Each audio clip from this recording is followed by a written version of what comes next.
All right, and then we'll move to a fight that we're going to wrap up the prelims with in the UFC's middleweight division between top 15 ranked contenders in the former middleweight title challenger former middleweight title challenger, former interim middleweight title challenger in Kelvin Gastelum, who's ranked number 15 in the division, coming in with a record of 17 victories and 8 defeats, going up against, I wouldn't say a UFC newcomer at this point, a mixed martial arts veteran, training under the likes of Coach Eric Nixick at Team Extreme Couture out in Las Vegas, working with the likes of Marvin Vettori at certain points, working with Sean Strickland, in the number 14 ranked action man Chris Curtis, who comes in with a record of 30 victories and 9 defeats.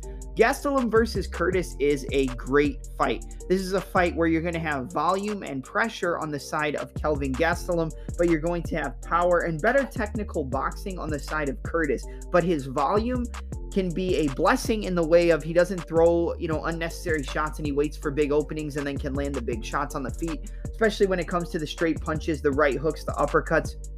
He can find his angles and can really work great counters, but at the same time, he can get out-volumed. He can get outworked. That's exactly what Jack Hermansson did. Jack Hermansson actually holds a victory over Chris Curtis and Kelvin Gastelum, but he was able to out-volume him. He was able to just touch and go, just pop, boom, pop, boom, pop, boom, pop, boom, just constantly mixing up his punches and kicks, a lot of inside and outside low kicks, straight punches, and even hurt Chris Curtis at a certain point up against the fence, but Curtis was able to survive it and keep it moving. But he wasn't able to track down Jack Hermansson because of his movement, because of the angles, because of the shifting of his stance. He wasn't able to track him down. I think that Chris Curtis can have some issues with Kelvin Gastelum. I understand that Kelvin Gastelum has fought the better competition. He's fought the likes of Israel Adesanya, Robert Whittaker, Jack Hermansson, which is a common opponent to Chris Curtis. He's fought a lot of good guys. Well, actually, I feel like I'm missing some people. So let me pull it up real quick. So Gastelum 16-8 overall in professional mixed martial arts. The UFC website is always off with records. He's got 6 wins by KO, TKO, 4 submissions, 6 decisions out of his 8 losses, 6 by decision, 2 by submission. Looking at this fight, losses, he's fought the likes of Robert Whittaker, Jared Cannonier, Jack Hermansson, Darren Till, Adesanya, Ian Heinisch, Jacare Souza, Michael Bisping, Chris Weidman, Vitor Belfort, Johnny Hendricks, Neil Magny, Tyron Woodley. The competition level on the side of Gastelum is nowhere near the level of competition of a Chris Curtis. He is so far and above him in terms of levels of competition, but he's been in the UFC a lot longer after coming off that Ultimate Fighter win when he was heavily counted out on that season as well due to his body type. Chris Curtis, 30 wins, 9 losses. He's got 17 wins by KO, 1 win by submission, and 12 by decision. Out of his 9 losses, he's been knocked out once by Ray Cooper III back in PFL. He's been submitted once, and he lost 7 decisions. Most of the time with either of these guys, in terms of their losses, they end up going to the decisions. But at the same time, they're both very good at finding finishes with their striking on the feet. That's what makes this fight so interesting. Looking at Chris Curtis inside the UFC, he holds a record of 4-1. His only loss, the decision loss to Jack Hermansson back at UFC Fight Night 208 in July of 2022. He came back recently at UFC 282 back in December and got that knockout against Joaquin Buckley. In that fight against Buckley, he was getting out-volumed 100%.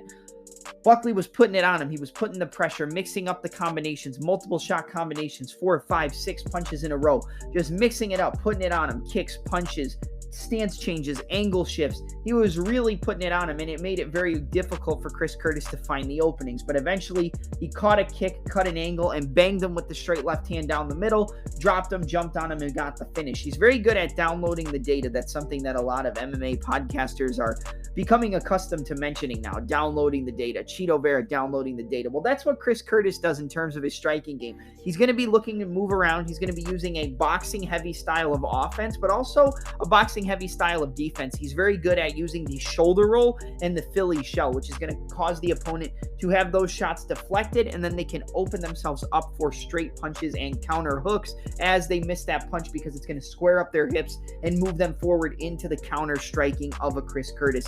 Very good uppercuts, very good body shots. He's got a very solid left uppercut to the body, a right hook over the top of the jab of the opponent, double jab, right hook, left uppercut to the body, right hook, straight left down the middle, slip off, pivot off.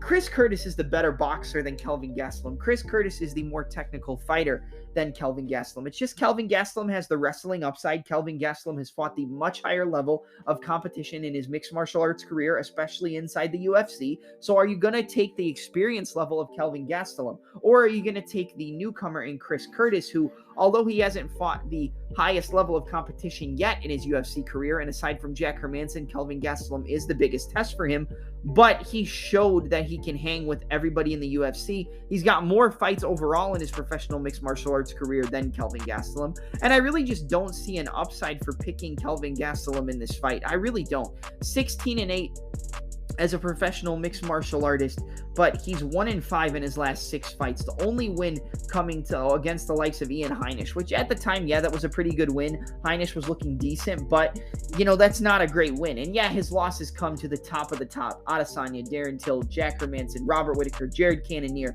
but he still can't really put it together. And before he went on that loss streak, he had wins over the likes of the former middleweight champion in Michael Bisping with a knockout in the first round, but that was a fight where Bisping had just lost to GSP, you know, a week before, 2 weeks before. He came in after getting basically knocked out and then choked unconscious on short notice in China, and you know, he got knocked out by the counter striker in Kelvin Gastelum in a fight that Bisping shouldn't have even taken. So you have to take that into consideration and take that knockout victory with a grain of salt, even though, yes, he did knock out Michael Bisping. He won a split decision over Jacare Souza at UFC 224. He went back and forth with Israel Adesanya. That's the best fight of his career, even though he came up in a loss. That's one of the best fights of his career. The best overall winning performance in his career from a top to bottom level is going to be that win over Tim Kennedy while he was on that win streak in the middleweight division. He looked very solid against Tim Kennedy. The boxing, the angles, the combinations, I mean, just put it on him from start to finish. But looking at the fight against Israel Adesanya, I mean, he rocked Israel with a head kick. He landed some big shots. You know, he was fighting tooth and nail. He got dropped multiple times, but he still fought his heart out against Israel Adesanya. You look at the durability of Kelvin Gastelum, it's legendary. It's great. He's gotten dropped by Jared Cannonier, got dropped by Adesanya a few times, went to a pretty boring decision with Darren Till, lost that at UFC 244, got submitted early in the first round against Jack Hermansson with a heel hook after the Imanari roll. Robert Whittaker just outclassed him for 25 minutes, but I think Gastelum did have some decent shots in there. I think he hurt Whittaker at one point, but that's about it. I mean, it was pretty much the Robert Whittaker show from start to finish in that 25-minute bout. The bout against Jared Cannonier was close, but Cannonier landed the bigger shots. He had the better power, and he just overall did more work and had the bigger damaging shots and got the unanimous decision against Gastelum.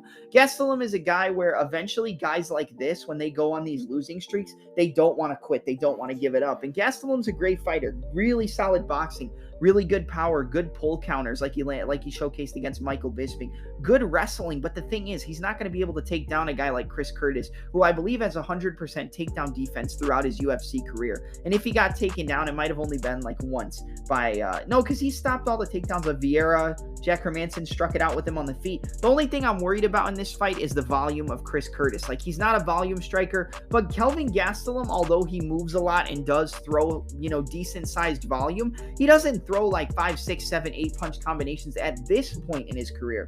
Earlier, Kelvin Gastelum, early in the middleweight division, towards the tail end of his 170 run, he threw a lot more combinations. He mixed it up. But the thing is, he throws a lot of looping punches, does Gastelum. That's the one thing I've noticed. It's a lot of in and out, light on the feet movement, right hook, overhand left, right hook, overhand left, straight right, overhand left, jab, left uppercut, winging right hook, winging left hook, double jab, straight left hand, right hook, overhand left, switch to orthodox, overhand right. It's a lot of winging punches because he has the speed and power. He's going to be faster than Chris Curtis, but Curtis is going to be cleaner on the counters. And I think Gastelum is going to be running into the counters of Curtis all night. I could see Gastelum getting the first round and just overall out-voluming Curtis, but I don't think he's going to get the takedowns. I don't think he's going to control Curtis on the top because, as I said, he does have a 100% takedown defense, I believe. Yeah, never been taken down. And Gastelum only has a 32% takedown accuracy rate to begin with. He lands 5.82 significant strikes per minute in the side of Chris Curtis, and Gastelum only lands 3.53. But I still think the volume is on the side of Gastelum in this fight because Curtis is very big, like I said, on that traditional boxing style of catching the shots in the Philly shell, the shoulder roll, the high guard on the opposite side, and then coming back with the straight left-hand counter, the right hook, the check right hook over the jab. The only thing is these are two southpaws. It's not going to be the battle of the outside foot. They're both going to have their same offense. But I think we're going to see that be an issue for both guys. But Curtis is going to be the guy who can not overwhelm, but who can adjust to the adjustments against a fellow southpaw. It's always harder when southpaws fight southpaws. It's easier for the orthodox versus southpaws. But southpaws are a nightmare matchup for orthodox fighters. But it doesn't matter because, like I said, you got two southpaws here. Gastelum will change stances every once in a while. Chris Curtis kind of likes to stay with what brought him to the dance and just stick and move, find the counters, let you expose yourself, and then land big counter shots. And Curtis has power. Knocked out Brendan Allen after a hook to the body, an uppercut to the body, and then a hook on the same side. Or I think it was actually on the opposite side. An uppercut to the body and a hook. The hook for Curtis got there before Allen. Knocked out Phil Hawes in his UFC debut, who, has shown some durability issues, some shin issues, but that's still a big win. Stopped all the takedowns of Adolfo Vieira and outstruck him on the feet. Didn't really get to do much against Jack Hermanson, and then most recently was getting out-volume and outstruck by Joaquin Buckley, but then got caught with that big left hand because Curtis was able to find the openings, was able to download the data, was able to set up the counter strikes and land that big bomb of a straight left. With Kelvin Gastelum, he's never been knocked out, but eventually with guys like this, the veterans, the mixed martial arts veterans, the UFC veterans, the chin always gets exposed at a certain point. And I think this is the spot where Kelvin Gastelum's chin finally gets exposed and he gets finished in his UFC career by knockout. I'm going to take the action man. I'm going to take Chris Curtis. I just think that he's going to be able to make the reads. I don't think Gastelum has the volume and activity that he had earlier in his career. Gastelum's 1-5 in his last 6. And, I know you can't always look at the records because Gastelum has fought the much tougher competition, but he's not going to be able to use his wrestling, and Gastelum doesn't really like to use his wrestling much aside from that fight with Ian Heinisch. And against a guy who's got 100% takedown defense in Chris Curtis, I think Curtis is going to be able to stop the takedowns. He's going to be able to counter with that straight left hand, be able to counter with the 1-2 down the middle. I think he's going to catch the looping punches of Gastelum with the straight, cleaner, technical boxing on his side in the action man Chris Curtis. Straight punches beat looping punches. That's the easiest way to break down this fight. But the volume of Gastelum can be an issue for Curtis because he can get behind on the numbers and lose a decision. But I think that Gastelum is not the same fighter he used to be, and I think eventually Chris Curtis finds the chin of Gastelum more times than he needs to and eventually puts him down and knocks him out. I'm going to go with the first knockout loss of Kelvin Gastelum's UFC career at the hands of Chris the Action Man Curtis, or the Action Man Chris Curtis. So give me Chris Curtis to defeat Kelvin Gastelum via a third round TKO and improve his UFC record. He's a slight underdog right now. I think he's like plus 105, plus 110. I'm actually kind of surprised that Curtis is the underdog, even though Gastelum's fought the better competition, even though he's fought the much tougher guys in the UFC. He's 1-5 in his last 6, and there's really no reason why he should be the favorite, even if he's fought the better competition, because the Gastelum now is not the Gastelum who fought all those guys and had super competitive fights. So I just don't see it for Gastelum at this point. I think his UFC career is over after this fight, and maybe he goes to PFL, maybe he goes to Bellator, but I think he knocks out, Chris Curtis knocks out Kelvin Gastelum in the third round and gets another win in his UFC career. So give me Chris the Action Man Curtis to win via third round TKO as the underdog against Kelvin Gastelum.